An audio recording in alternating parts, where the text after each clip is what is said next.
এটাতে ultimately gain করতে পারি না। তো ভাবলাম যে আপনার সাথে একটা কনভিনিয়েন্ট টাইমে কথা বলি যাতে একটু পরামর্শ দেন বা কিভাবে করলে হয় এই আরকি। আ আপনার আপনাকে আমি একটা পরামর্শ দিই। আপনি তো জি একটা ভাই। নতুন ব্যবসা শুরু করেছেন। এটার একটা প্রেশার আছে। জি। আর আপনি আশেপাশে আপনি অন্যভাবে নিয়েন না, হ্যাঁ? আমি আপনাকে যেটা বলছি সেটা শোনেন। আপনার আশেপাশে তো অনেকে শেয়ার ব্যবসা করে। তো আপনি জি। জিজ্ঞাসা করবেন আশেপাশের মানুষগুলাকে যে, "আপনার অবস্থা কি? আপনার অবস্থা কি? আপনার অবস্থা কি?" এইটা আপনি জিজ্ঞাসা করবেন। জিজ্ঞাসা করে দেখবেন যে সবাই আপনার মতোই কথা বলছে। যে আমি ৳১ ও নিয়ে আসতে পারিনি। তাই না? হুম, মানে শেয়ার ব্যবসা করে আমি লাভ করেছি বা আমি কিছু একটা অ্যাসেট তৈরি করেছি। এরকম মানুষ আপনি কি খুঁজে পান আশেপাশে? টাফ। একসময় ছিল বাট এটা 1% লেস দ্যান আচ্ছা, 1%। ওই 1% মানুষ সবসময়ই থাকে। কেমন? এখনো হয়তো পাবেন। কিন্তু অ্যা ওয়া ওয়া 1% আপনি বললেন আমি আরেকটু বাড়ায় দিই। ধরেন ওরকম মানুষ 10% থাকে যারা শেয়ার মার্কেট থেকে ব্যবসা করে। তো ১০০ জন মানুষের মধ্যে যদি ৯০ জন মানুষ অ্যা এখানে এখানে গেইন করতে না পারে, তাহলে পারে এই ব্যবসাটাও একটা বিপজ্জনক ব্যবসা। আপনি যেটা জি। বললেন যে ৳৭৫,০০,০০০ র ৳১ ও নিয়ে আসতে পারেননি। এরকম ইতিহাস সবারই আছে। তো এই ব্যবসা করার ক্ষেত্রে সবচাইতে বড় যে কয়েকটা সমস্যা আছে আমাদের ভিতরের মধ্যে, ব্যবসাটা itself ভালো। কিন্তু ব্যবসাটা এমন একটা সিস্টেমে, এমন একটা আম আ কৌশলে দাঁড় করানো আছে যে আমরা ওই মধ্যে ঢুকলে পারে ওই সিস্টেমের মধ্যে অটোমেটিক পড়ে যাই। আমরা পারি না। তো যতক্ষণ পর্যন্ত না হুম, এইটা পারবো নিজেদেরকে কন্ট্রোল করতে বা বিষয়টার মধ্যে নিজেদেরকে মানায় নিতে, ততক্ষণ পর্যন্ত এই ব্যবসা না করাই ভালো। তো এইখানে ব্যবসা করতে এক্সাক্টলি। গেলে আপনাকে যেটা করা লাগবে সেটা হচ্ছে যে আপনাকে ১ম এই মনে করতে হবে যে এই ব্যবসাতে আমার লসটাকে ফোকাস করতে হবে যে কত টাকা লস হবে আপনার একটা ট্রেডে। হুম, আপনার একটা ট্রেডে কোনো অবস্থাতেই অন ক্যাপিটাল ধরেন আপনার কাছে যদি ৳১০,০০,০০০ থাকে তাহলে কোনোভাবেই একটা ট্রেডে ৳২০,০০০ র বেশি লস করা যাবে না এবং আপনাকে সেভাবে ট্রেড পরিকল্পনা করতে হবে যে আমি মানে এমন জায়গাতে আপনাকে শেয়ার কিনতে হবে তাহলে যদি আপনি একটা শেয়ারে ৳২০,০০০ বেশি লস না করেন তাহলে আপনাকে পরপর ৩ টা কাজ করতে হবে। ১ খুব সুইটেবল জায়গাতে আপনাকে শেয়ার কিনতে হবে। যে জায়গাতে শেয়ার কিনলে পারে মোটামুটি ক্যালকুলেশন করে যে ঠিক আছে এই জায়গাতে শেয়ার কিনছি, এই জায়গাতে শেয়ার কিনলে আমার সম্ভাবনা আছে 70% যে আমার শেয়ারটা বাড়বে। ওইরকমভাবে সে জায়গাতে শেয়ার কিনে আপনাকে আগে লসের জায়গাটা সেট করতে হবে। ধরেন আপনি একটা শেয়ারে ৳৫ লস সেট করলেন। তাহলে যদি ৳৫ লস সেট করেন একটা শেয়ারে যে ৳৫ নিচে নেমে গেলে আমার স্টপ লস হয়ে যাবে। তাহলে পরে আপনাকে ১ম এ লট সাইজ ঠিক করতে হবে যে আপনি কত লটে শেয়ার কিনবেন। তো যদি আমার ৳২০,০০০ লস ধরি তাহলে ৪,০০০ বেশি শেয়ারটা কিনতে পারবেন না। ১ম জি, কথা। ৪-৫ টা পিস। জি। হ্যাঁ, ধরেন শেয়ারটার দাম রানিং চলছে ৳৩০,০০০ আপনি ৳৫ লস ধরলেন বা ৳৫০ চলছে, আপনি লস ধরলেন আ ৳৫। সেক্ষেত্রে আপনি আ ৫,০০০ শেয়ার ৳২৫,০০,০০০ বেশি শেয়ার কিনতে পারবেন না ১ম এই। তারপরে ৳২৫,০০০ শেয়ার কিনে আপনাকে দেখতে হবে যে আমার লস হচ্ছে ৳৫ তাহলে লাভ ৳১০ হবে কিনা? হ্যাঁ? এটা দেখতে বুঝছি। হবে। দেখার পরে আপনি আপনি এ এ এই এই যে পরিকল্পনা করলেন, এই পরিকল্পনা করে আপনি ১০ টা শেয়ার কিনেন। ১০ টা শেয়ার কেনার পরে আপনার ৫ টাই ভুল হোক আর ৫ টা হুম, সঠিক হোক। ৫ টা ভুল হলে আপনার লস হবে ৫ ৳২৫,০০০ আর ৫ টা যে জি, রাইট হলো সেই ৫ টাতে রাইট হয়ে আপনার হলো ৫ ১০ এ ৳৫০,০০০। তাহলে ওই জি। মাসে ১০ টা ট্রেড করে আপনার হাতে থাকলো ৳২৫,০০০। তাই না? বুঝছি। জি, জি, জি, এটা জি, কিন্তু জি। খুব কঠিন কিছু না। আপনার কাছে না, মানে না, না, না, না। ১০ টা শেয়ার কিনে ৫ টাতে উইন হওয়া কোনো ব্যাপারই না। আপনার ছোট বাচ্চাটাকে আপনার 8 পড়া 9 পড়া বাচ্চাটাও যদি আপনি বলেন যে, "বাবা তুমি যাই ট্রেড করো। যেকোনো জায়গাতে ট্রেড করো কিন্তু আমি যে নিয়মটা বললাম সেই নিয়মটা ফলো করবা।" তো সহজ। আমি একটা কয়েনকে যদি উপরের দিকে থ্রো করি, কয়েনটার হয় হেড অথবা টেইল ২ টার যেকোনো একটা আমার হাতে পড়বেই। তো এইটার জি ভাই। সম্ভাবনা কিন্তু ১০ বারই আমার হেড পড়বে এরকম সম্ভাবনা কিন্তু থাকে না। আবার ১০ বারই টেইল পড়বে তাও থাকে না। আপনি দেখবেন আপনি আমার সাথে কথা বলার পরে থ্রো করে দেখেন ৬ বার আ চা 6 টু 4 টাইম হয়তো ৬ বার হেড পড়বে, ৪ বার টেইল পড়বে। বা ৪ বার ১০ বারই একই মানে জিনিস একটু পড়বে না। আরকি হ্যাঁ, 1:2 আ 1:2 মানে মানে 50-50, 50, 50-50 বা 50 র কাছাকাছি 50-40, 50, 50 র কাছাকাছি থাকবে 60-40 এইটা, হ্যাঁ? 50, 50 জি, কাছাকাছি জি, জি। থাকবে। তো এই যে আমরা তো প্রবাবিলিটির ব্যবসা করি, তো প্রবাবিলিটি ব্যবসার ক্ষেত্রে আমরা 50-50 চান্স নিব এবং আমরা এই জায়গাতে প্রফিটটাকে ঠিক করার চেষ্টা করব। তা যদি না করতে পারি তাহলে পরে এই ব্যবসাতে আমরা কখনো লাভ করতে পারবো না, প্রথম শর্ত।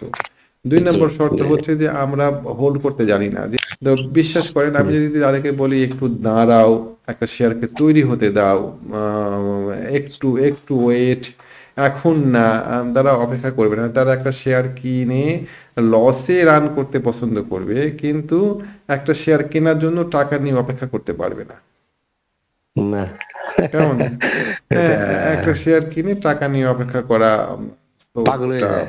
হ্যাঁ, আমার কাছে পরেরটা টাকা আছে, পরেরটা আমি শেয়ার ব্যবসা করি, ঠিক আছে, আমার এখানে 5,000 টাকা, 10,000 টাকা, 50,000 টাকা লাভ হলো, ঠিক আছে। তখন মনের মধ্যে একটা স্বপ্ন তৈরি হয়, মনের মধ্যে একটা ক্যালকুলেশন তৈরি হয়, জ্যামিতিক ক্যালকুলেশন তৈরি হয় যে ঠিক আছে 10 লক্ষ টাকা দিয়ে বা 50,000 টাকা লাভ করলাম, পরে এবার 10.5 লাখ টাকা দিয়ে আমি লাভ করবো 60,000 টাকা, আমার টাকা হয়ে গেল 11,10,000 টাকা। কল্পনাটা এভাবে তৈরি হয়, 11,10,000 টাকা যে আমি বিনিয়োগ করব, করে আমার টাকা হবে এবার 12 লাখ টাকা। এভাবে মনে করেন জ্যামিতিক হারে টাকা ওই বাড়তে বাড়তে, কেসিনো জ্যামিতিক হারে টাকা বাড়তে বাড়তে কেসিনো বছর, জ্যামিতিক হারে টাকা বাড়তে বাড়তে টাকার পরিমাণটা বছর শেষে 1 কোটিতে দাঁড়ায়। এটা কল্পনাতে আর কি। কিন্তু বাস্তবে কি হয়, বাস্তবে ওই 10 লক্ষ টাকা নিয়ে যদি আপনি এভাবে ব্যবসা করতে যান, যদি দৌড়াতে থাকেন মার্কেটে, তাহলে পরে আপনি আলটিমেটলি এক সময় টাকাগুলোকে সব হারায় ফেলে দিবেন। কেমন? জি সুতরাং জি টাকা নিয়ে অপেক্ষা করা আমরা জানি না, আমরা কৌশল জানি না, আমরা কতটুকু লস করব সেটা জানি না। জি তারপরে ভাই আমাদের কোনো কৌশল থাকে না, আমরা শেয়ারও চিনি না। আমরা নিজে থেকে বাছাই করে শেয়ার কিনি, এরকম মানুষও আপনি খুব কম পাবেন। আপনি 10 জন মানুষকে জিজ্ঞাসা করেন যে ভাই আপনি যে শেয়ারটা কিনেছেন, সে শেয়ারটা আপনি কিভাবে কিনলেন? উনি আপনাকে বলবেন যে ভাই আমি শেয়ারটা কিনেছি রশিদের কথায়, হাবিবের কথায়, খোকনের কথায়, আমার আমার শ্যালকের কথায়, হ্যাঁ আমার হ্যাঁ এটাই সুমনের এটাই কথায়, এটাই 80% হাউজের 80%। হাউজের একজন বলল, হাউজের ম্যানেজার বলল, আমার বন্ধু বলল, আমার শ্বশুর বলল, আমার বাবা বলল, আমি কিনলাম। তো আপনি আমাকে একটা কথা বলেন, আপনি তো একজন ব্যবসায়ী মানুষ। আপনাকে যদি আমি এখন বলি যে হুম, ভাই চলেন আমরা ওই আফগানিস্তান থেকে আপেল নিয়ে আসি, আপেল নিয়ে এসে বাংলাদেশে বিক্রি করি, আপনি এই ব্যবসাটা কোনোদিনই করেননি। তো আপনাকে আপনার বাবা মানা করবে, মা মানা করবে, আপনার ওয়াইফ আপনাকে মানা করবে যে এই ব্যবসা কোনোদিন করা হয়নি, সেই ব্যবসা করতে যাওয়া দরকার কি? হ্যাঁ, এই ব্যবসা করার দরকার নাই। হুম, মানে আমরা আমাদের কমফোর্ট লেভেলে থেকে একটা ব্যবসা করতে চাই, যে ব্যবসাটা আমি জানি। তো আমরা শেয়ার ব্যবসা করি কোনো কিছু না জেনে, জ্ঞান না নিয়ে। হুম, তো সবকিছু মিলে এই ব্যবসাটা থেকে পয়সা বের করে নেওয়া খুব কঠিন। আপনি যদি এইখানে খুব কৌশলী না হন, তাহলে আমার হিসাবে এই ব্যবসা থেকে দূরে থাকা ভালো। হ্যাঁ, এবং ঠিক বলছেন আপনি। এটা মাথাতে রাখবেন। খুব খুব খুব অনেক টাকা নিয়ে ব্যবসা করতে আসবেন, টাকা কমে যাবে, টাকা কমে গেলে পরে শেয়ার মার্কেটে টাকা লস হয়ে গেলে খুব কষ্ট লাগে। অন্য ব্যবসাতেও কষ্ট খুব লাগে কষ্ট। নিশ্চয়ই, কিন্তু শেয়ার ব্যবসাতে টাকা কমে গেলে পরে আমি মানুষকে স্ট্রোক করতে দেখেছি, আমি মানুষ দেখেন আত্মহত্যাও করে ব্যবসা করতে এসে। তো হ্যাঁ এই সবকিছু মিলাই এটা আসলে মেন্টালি খুব ট্রেসের। ভালো একজন একজন সফল ব্যবসায়ী, আমাকে খালি মাথাতে রেখেন, একজন সফল শেয়ার ব্যবসায়ী কখনোই শেয়ারে কেনার জন্য ছোটাছুটি করবে না। তারা সপ্তাহে 2টা ট্রেড করবে, 3টা ট্রেড করবে বছরে, সরি মাসে। তারা মাসে 2টা ট্রেড করবে, 3টা ট্রেড করবে, করে থেমে যাবে। কিন্তু আপনি আমাদের দেশের মানুষকে দেখেন, তারা যদি প্রতিটা ট্রেডে লাভ করে তাহলে পারলে পরে প্রতি সপ্তাহে 2টা করে ট্রেড করবে। বেশি, আরো না, বেশি। তো হ্যাঁ এইভাবে ট্রেড করলে পরে লাভ হবে না, সবকিছু মানে এরকম না অবস্থা। ভাই, জি জি জি তো আমরা ব্যবসাটাকে আসলে করতে জানি না, বুঝি না। জি মানে অনেক কাঁচা টাকা, হাতে টাকাগুলো আসে, আমরা দেখতে পাই যে অমুক লাভ করলো, অমুক শেয়ারটা খুব বেড়ে গেল, অমুক লাভ করলো না তো অমুক শেয়ারটা 10 টাকা থেকে 40 টাকা হলো। হ্যাঁ, এই বিষয়টা আমাদের মাথার মধ্যে খুব এ, বিশ্রীভাবে কাজ করে। যদি ওই শেয়ারটা 10 টাকা থেকে জি 50 টাকা যায়, তাহলে আমার শেয়ারটা কেন যাবে না? যাক, যাবে না। এরকম হ্যাঁ বহুবিধ কারণ আছে। আমরা ব্যবসাটা যদি করতে চাই তাহলে পরে ডেফিনেটলি এই ম্যানেজমেন্টটা জানতে হবে ব্যবসার, তারপরে ঠিক কৌশল আছে। পরে। তো জি ভাই। ঠিক তো আছে ভাই। আপনি আমাকে যেটা, যেটা এখন সাজেস্ট করলেন যে ঠিক আছে। এখন আমি আপনার অ্যাডভাইস নিয়ে কিছু মানে করতে চাচ্ছিলাম আরকি। আপনি যদি একটু এলাও করেন যে তাহলে হবে কি? আমি আসলে যেহেতু আমার ম্যাট্রিক 92 এর পরে থেকে ওই স্টক মার্কেটের ইনফরমেশন বলেন সবই কিন্তু জানা। কিন্তু আমাদের দেশের যে সিস্টেম ম্যানেজমেন্ট বা যারা স্টক মার্কেটটা চালায়, ওদের ভুলের কারণে কিন্তু আমরা 50% লুজার হই। ওদের ভুলের কারণে আজকে A কালকে Z, এরপরে দি Z এটা A। এই যে ডিফারেন্স এর কারণে অনেকে কিন্তু লুজার হয়ে যাচ্ছে। হ্যাঁ? আমি যে ১ম রূপালী ব্যাংকে লুজার হইছি এই কারণে।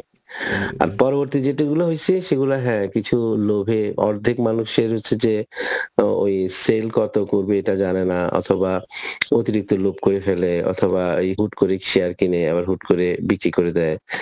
তো পেশেন্স টা থাকে না। তো আমি যেটা বুঝছি আরকি সেটা হচ্ছে যে ওই আপনি যেটা বললেন যে আমার লস কত এটার হিসেবটা আগে করতে হবে এবং ক্যালকুলেটিভ হইতে হবে আরকি। তো যা হোক এখন যেহেতু ভাই আমি ওই যেহেতু ছোটখাটো বিজনেস শুরু করলাম, তো যার ফলে এদিকেও সময় দিতে পারি না। কিন্তু এটা তো নেশা, বুঝছেন না? আমি অনেকটা এডিক্টেড আরকি যে স্টক মার্কেটে বিফোর ম্যারেজ ওভাবে করেছি থাকা আরকি। তো এখন চাচ্ছি ইনভেস্টমেন্ট পর্যায়ে কিছু যদি কিছু রিটার্ন আসে খারাপ আচ্ছা, তো না। তো সেক্ষেত্রে আমি এইজন্য আপনাকে একটা পরামর্শ দিই, আমরা একটা ট্রেনিং কোর্স পরিচালনা করি। যেহেতু দীর্ঘমেয়াদী করতে চান, আপনি তাতে অংশগ্রহণ করতে পারেন। কোর্স শেষ হওয়ার পরে একটা বিশাল মা মা মা বড় গ্রুপে আমি আপনাকে নিয়ে যেতে পারবো ইনশাআল্লাহ। যে গ্রুপে আমরা আচ্ছা। শেয়ার নিয়ে হরহামেশা আলোচনা করি। আম জি, জি, জি। ওইটা ওইটা আপনাকে কিছুটা হেল্প করতে পারে। আচ্ছা, ট্রেনিং নিচ্ছেন। আমার এখন রানিং ২ টা ব্যাচ আছে। ২ টা ব্যাচে প্রায় ৩০ জন ট্রেনিং করছেন। বয়স্ক মানুষও ট্রেনিং করেন ওখানে। তো ট্রেনিং গ্রুপে আপনি যোগ দিতে পারেন যদি আপনার ইচ্ছা হয়। আচ্ছা ট্রেনিং টাইমটা কখন হয় ভাই? রাত্রি এশার নামাজের পর।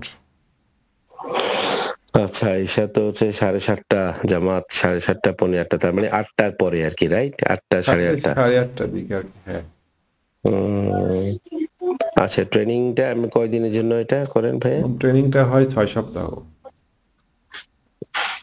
আমি আপনাকে আচ্ছা জাস্ট কোন মানে ১.৫ মাস। কোথায় কিনবেন, কোথায় বিক্রি করবেন, কোথায় কিনবেন না, কোথায় বিক্রি করবেন না, এই বিষয়গুলো আমি একটু কোথায় প্রফিটটা নিবেন, এই বিষয়গুলো একটু দেখানোর চেষ্টা করি আরকি।